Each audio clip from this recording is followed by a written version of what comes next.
नमस्कार, मैं हूं आपके साथ यशु शुक्ला और आप देख रहे हैं के न्यूज की खास पेशकश, जिसमें सबसे पहले हम बात करेंगे भैया को सीबीआई ने बुलाया। प्रदेश के पूर्व मुख्यमंत्री और समाजवादी पार्टी के अध्यक्ष अखिलेश यादव को केंद्रीय जांच एजेंसी सीबीआई ने पूछताछ के लिए समन भेजा है। सीबीआई की ओर से सीआरपीसी की धारा 160 के तहत समन भेजा गया। सीबीआई ने अखिलेश यादव को पूछताछ में गुरुवार को शामिल होने का समन दिया था। अवैध खनन घोटाला मामले में यह समन जारी किया गया। मीडिया रिपोर्ट्स के मुताबिक अवैध खनन मामले में बतौर गवाह अखिलेश यादव को सीबीआई के समक्ष पेश होना है। मामले की जांच सीबीआई कर रही है। 29 फरवरी को इस मामले में गवाही होनी है। हालांकि इस मामले में समाजवादी पार्टी की ओर से दावा किया गया है कि अखिलेश यादव को कोई नोटिस नहीं मिला है। अगर इस प्रकार की कोई नोटिस आती है तो तमाम कानूनी पहलुओं की जानकारी लेने के बाद ही पक्ष रखा जाएगा।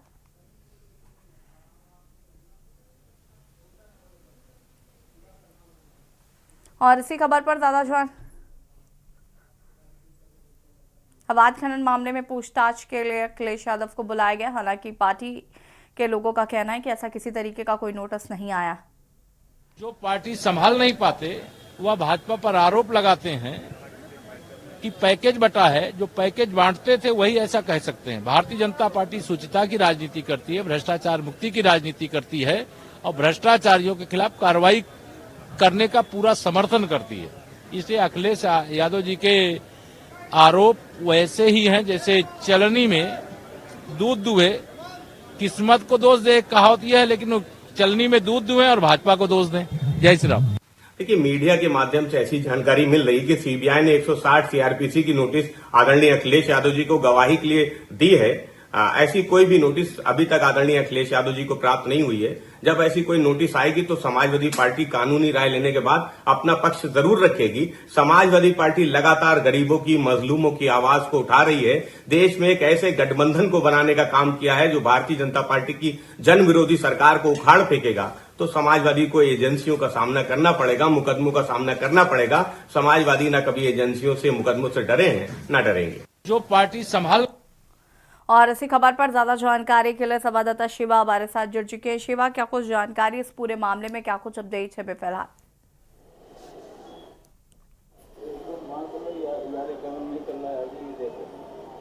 देखिए यशी, सपा सुप्रीमो अखिलेश यादव को नोटिस मिला है और ये नोटिस सीबीआई की तरफ से है। धारा 160 सीआरपीसी की जो कहती है वो ये कहती है कि जब उनको पूछताछ के लिए किसी व्यक्ति को बुलवाया जाता है तो उनको पेश होकर के अपना जवाब दाखिल करना होता है। ऐसे में अखिलेश यादव के जो जवाब है वो सीबीआई के लिए बहुत अहम माने जाएंगे और कल संभावना ये है कि अखिलेश यादव 11 बजे के आसपास सीबीआई के जो लखनऊ सेक्टर जोन है वहां पर ऑफिस जाएंगे और अपने बयान दर्ज कराएंगे। सीबीआई की तरफ से कहा गया है कि बतौर अखिलेश यादव एक खाली गवाह है, क्योंकि इस पूरे मामले में तकरीबन 7 साल पहले एक एफआईआर दर्ज हुई थी।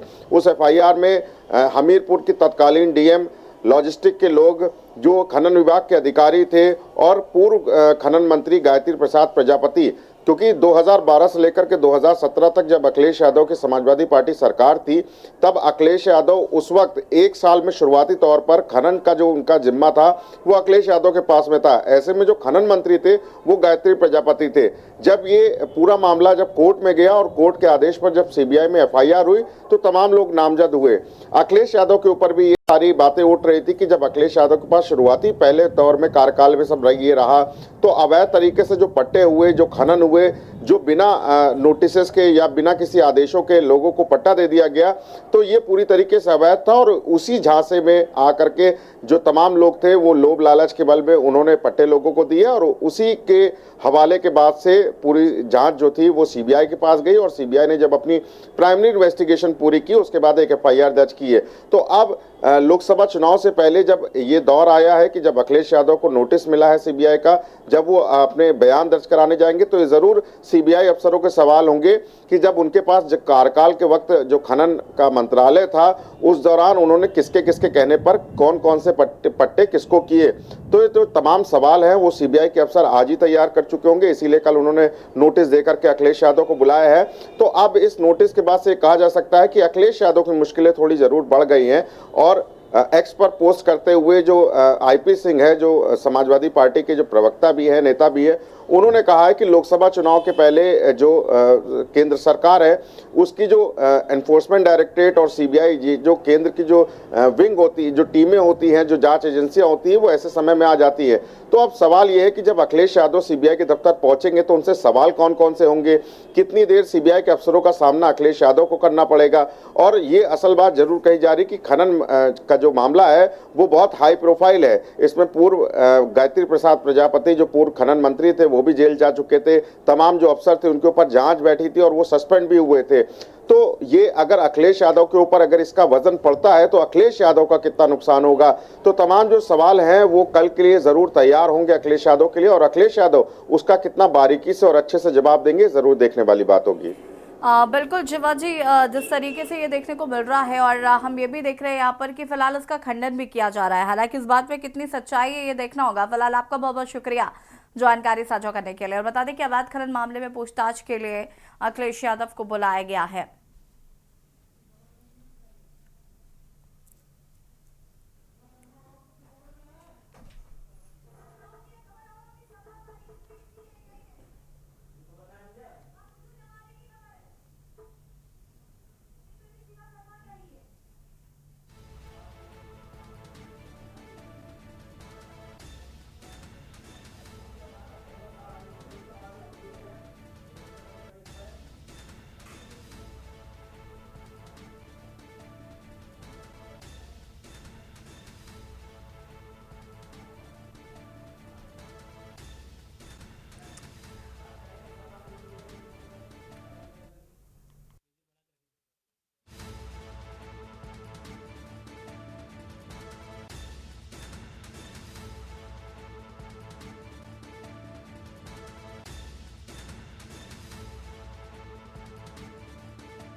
और बात करेंगे सपा में गुड्डू भैया, लेकिन उससे पहले आपको बुलंदशहर से बड़ी खबर बता देते हैं। बुलंदशहर से बड़ी खबर, छात्रों से भरी स्कूली बस की स्टीयरिंग फेल।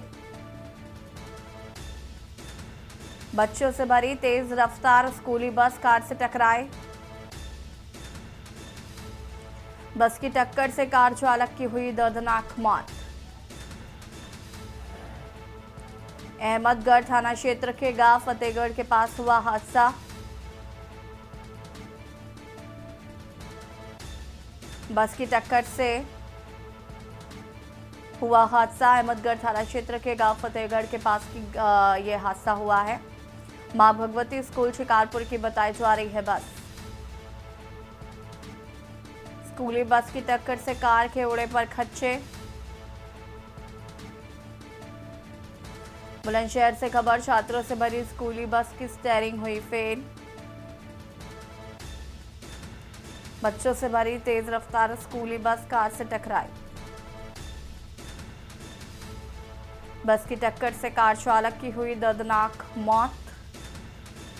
अहमदगढ़ थाना क्षेत्र के गांव फतेहगढ़ के पास हुआ हादसा।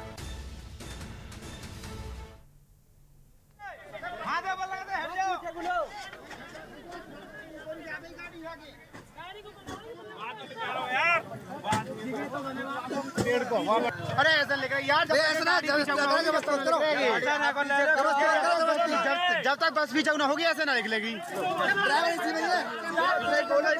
अरे ऐसा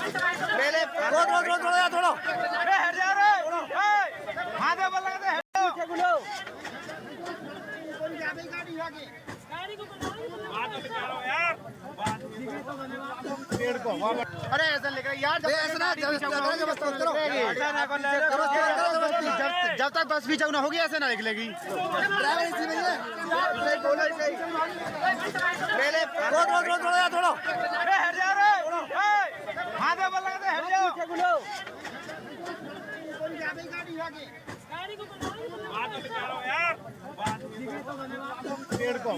अरे ऐसा लेकर यार, जब तक बस भी चौना होगी ऐसे ना निकलेगी।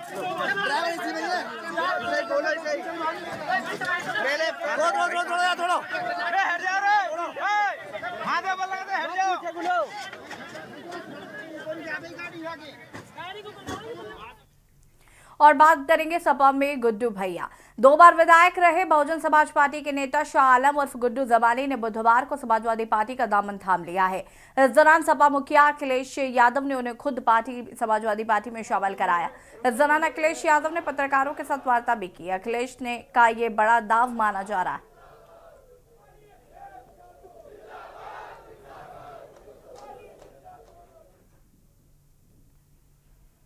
गुड्डू जमाली ने ज्वाइन की समाजवादी पार्टी।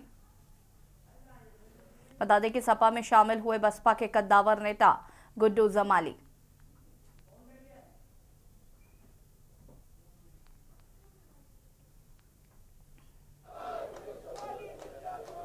अखिलेश यादव का ये बड़ा दाव।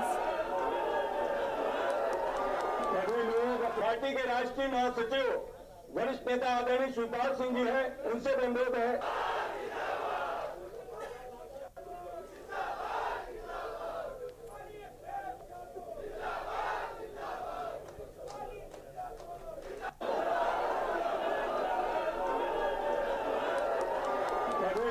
पार्टी के राष्ट्रीय महासचिव वरिष्ठ नेता आदरणीय शिवपाल सिंह जी हैं, उनसे अनुरोध है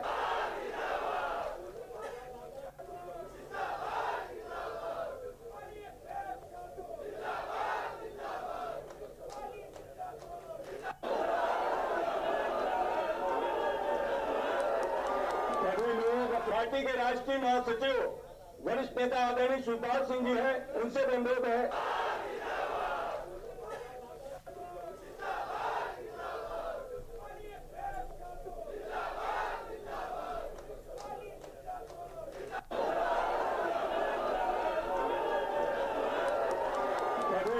पार्टी के राष्ट्रीय महासचिव। और इसी खबर पर ज्यादा जानकारी के लिए संवाददाता शिवा हमारे साथ जुड़ चुके हैं। शिवा, क्या कुछ जानकारी? आज गुड्डू जमाली ने समाजवादी पार्टी का दामन थाम लिया है और इसे अखिलेश यादव का एक बड़ा दाव माना जा रहा है।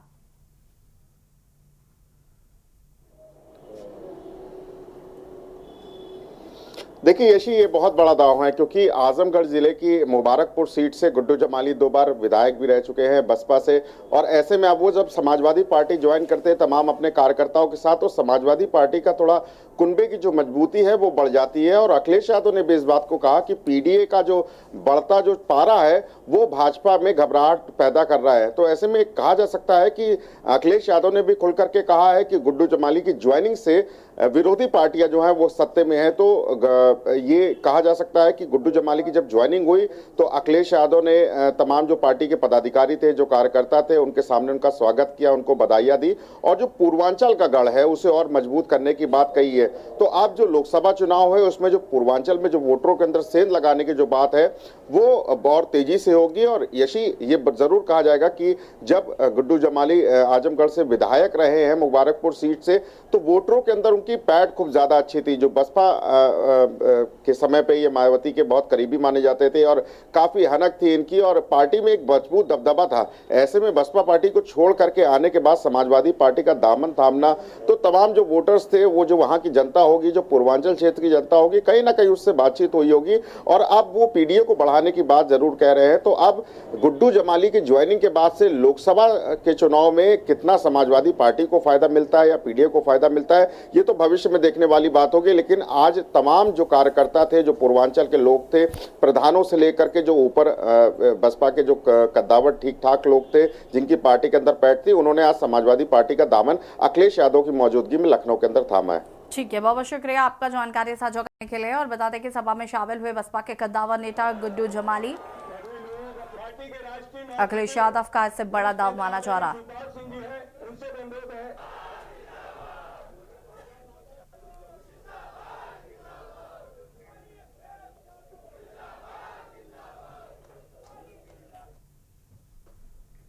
और अब बात करेंगे, सरकार बची क्या सुक्खू बचेंगे। हिमाचल प्रदेश में छाए सियासी संकट के बीच कांग्रेस ने सरकार बचा ली है, लेकिन अब बड़ा सवाल यह है कि क्या अब सुक्खू मुख्यमंत्री रहेंगे या नहीं। ये बड़ा सवाल है क्योंकि 6 विधायकों ने जिस तरह से क्रॉस वोटिंग करने के साथ ही मुख्यमंत्री का भी विरोध किया था, मुख्यमंत्री पर बात न सुनने का आरोप लगाया था। इतने बवाल के बीच पूर्व सीएम वीरभद्र सिंह के बेटे विक्रमादित्य सिंह ने बुधवार को पद से इस्तीफा दे दिया और उन्होंने कहा कि जनता के प्रति मेरी जवाबदेही है। उन्होंने कहा कि 1 साल के घटनाक्रम में विधायकों की अनदेखी हुई है, आवाज दबाई गई है। शिलान्यास मामले में मेरे विभाग के अफसरों को नोटिस दिए गए हैं। वहीं वीरभद्र सिंह के कदमों पर चल रहे हैं। प्रियंका गांधी खड़गे को 2 दिन के घटनाक्रम की जानकारी दे दी गई है और अब हाईकमान को फैसला लेना है।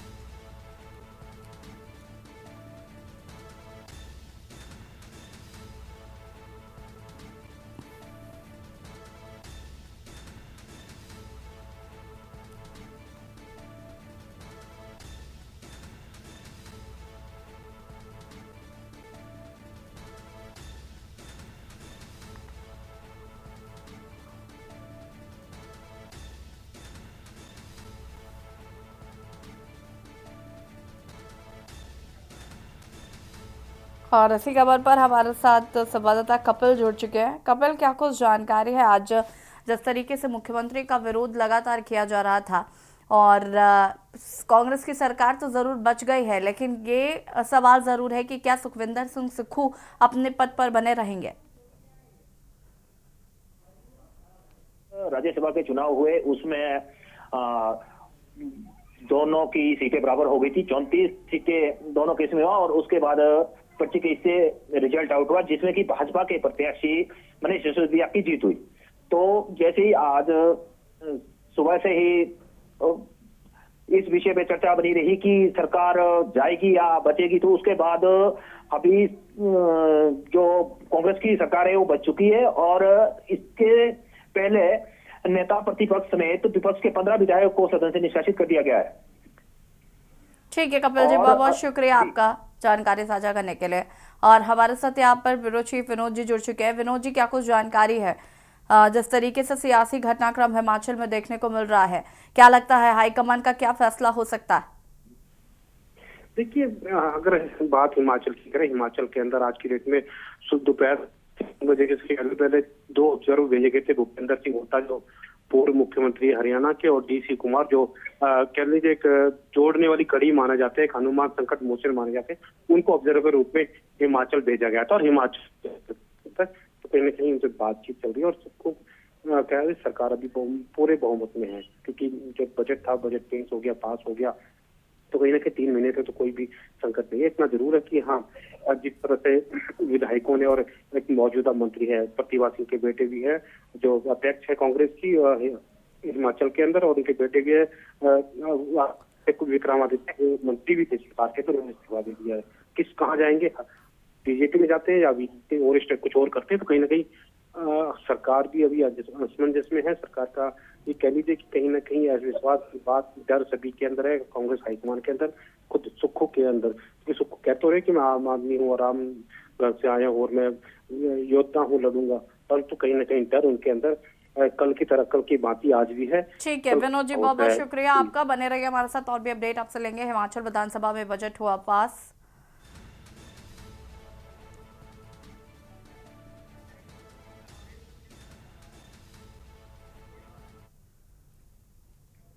और अब बात करेंगे टूटती कांग्रेस को शिव का सहारा।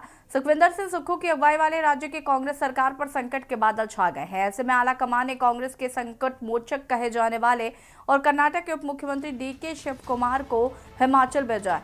उनके साथ भूपेंद्र हुड्डा को भी कांग्रेस से हिमाचल प्रदेश जाने को कहा है। दोनों नेता कांग्रेस के विधायकों से बात करेंगे।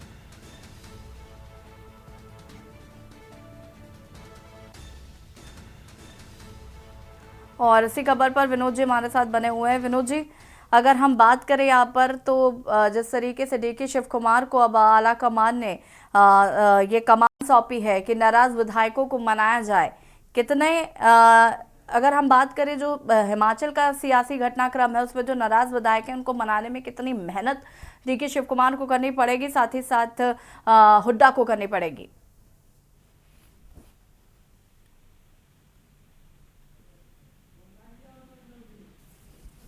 ठीक है, विनोद जी तक आवाज नहीं पहुंच पा रही है। खतरे में हिमाचल की कांग्रेस सरकार, क्या संकट मोचक बनकर निकलेंगे डीके शिव कुमार?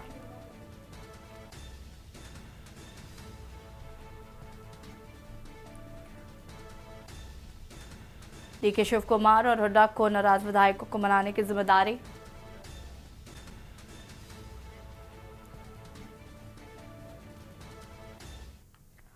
और अब बात करेंगे दिल्ली में सोलर लड़ाई। केंद्र सरकार की तरफ से 1 करोड़ घरों में पीएम सूर्य घर योजना के तहत सोलर पैनल लगाने का ऐलान हुआ। इसके ठीक बाद दिल्ली सरकार की तरफ से भी ऐसी ही एक योजना लाई गई। दिल्ली सरकार ने ऐलान किया है कि राजधानी में सोलर पॉलिसी 2024 लॉन्च की जाएगी, जिसमें लोगों के घरों में सोलर पैनल लगाए जाएंगे। दिल्ली सरकार ने दावा किया कि इस योजना के लागू होने के बाद दिल्ली सरकार में जो बिल है वो जीरो आएगा। अब इस योजना का दिल्ली के उपराज्यपाल ने रोक लगा दी है, जिसके बाद इसे लेकर विवाद शुरू हो जाता है। दिल्ली सरकार और केंद्र की योजना में अंतर की बात करें तो पीएम सूर्य घर योजना में 1 करोड़ परिवारों को 300 यूनिट बिजली मुफ्त देने की बात कही गई। इसमें बकाया बिजली को लोग बेच भी सकते हैं। दिल्ली में पहले से ही 200 यूनिट बिजली मुफ्त है। ऐसे में सोलर पैनल लगाने वालों को 400 यूनिट तक बिजली मुफ्त मिल सकती है। सोलर पैनल लगाने पर 10,000 तक की सब्सिडी भी दी जाएगी। और इसी खबर पर ज्यादा जानकारी के लिए संवाददाता कुलदीप हमारे साथ जुड़ चुके हैं। कुलदीप, क्या कुछ जानकारी है? सोलर पॉलिसी पर रोक लगा दी गई है। हालांकि दिल्ली अरविंद केजरीवाल कई बार आरोप लगा चुके हैं कि उनकी जो नीतियां होती हैं केंद्र सरकार उन पर रोक लगा देती है। देखिए, जब आज आम आदमी पार्टी ने सोलर पैनल को लेकर जब घोषणा करी थी, जिसके बाद उन्होंने एलजी को एलजी के पास भेजी थी। एलजी ने उस फाइल पर रोक लगा दी। तो एलजी का कहना है कि पहले से जब लोगों को 200 यूनिट की जो सब्सिडी वो दी जा रही है, उसके बाद ऐसे में भी सोलर पैनल लगा के 300 यूनिट बिजली फ्री दी जाएगी और उपभोक्ता को लाभ दिया जाएगा। लेकिन जो उपभोक्ता कहाँ जो ईमानदारी से अपना बिल भर रहे हैं, जिनका तरीके से बिल भरते हैं, उनको क्यों नहीं ये रियायत मिल रही, क्यों ये गरीब ये सब्सिडी दी जा रही है? ऐसे लोगों को जो बिल भरते भी नहीं है, जिसके बाद उनको सब्सिडी भी जा रही है। इसको कहकर आज एलजी ने फाइल पर रोक लगा दी है। ठीक है कुलदीप, बहुत बहुत शुक्रिया आपका जानकारी साझा करने के लिए। और बता दें कि एलजी ने केजरीवाल के सोलर पॉलिसी पर रोक लगा दी है और जिसका विरोध आम आदमी पार्टी के लोग कर रहे हैं।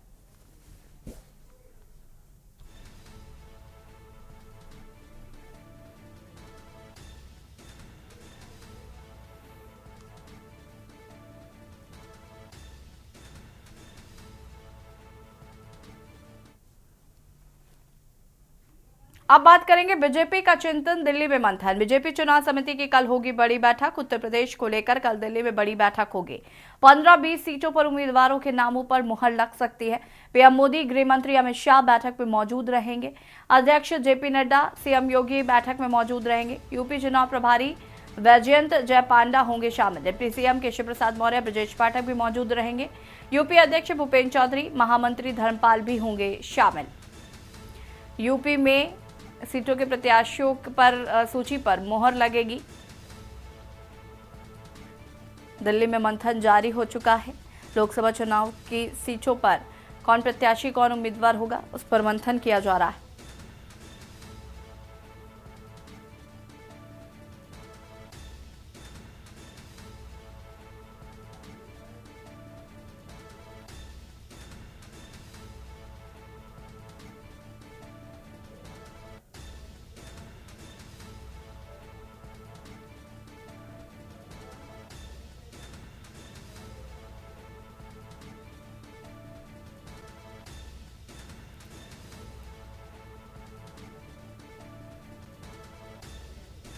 और इसी खबर पर ज्यादा जानकारी के लिए प्रवेश हमारे साथ जुड़ चुके हैं। प्रवेश, क्या कुछ जानकारी है?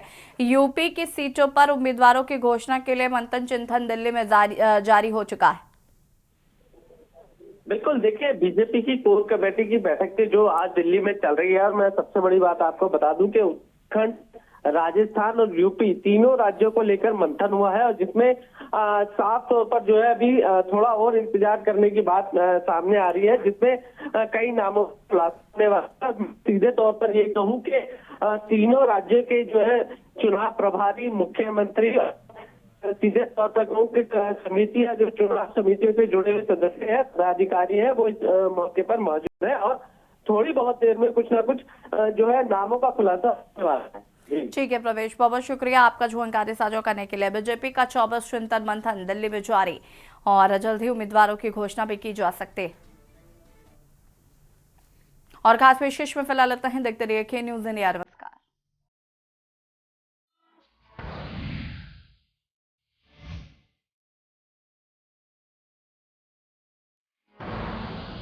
आप देख रहे हैं के न्यूज़, खबरों का सारथी।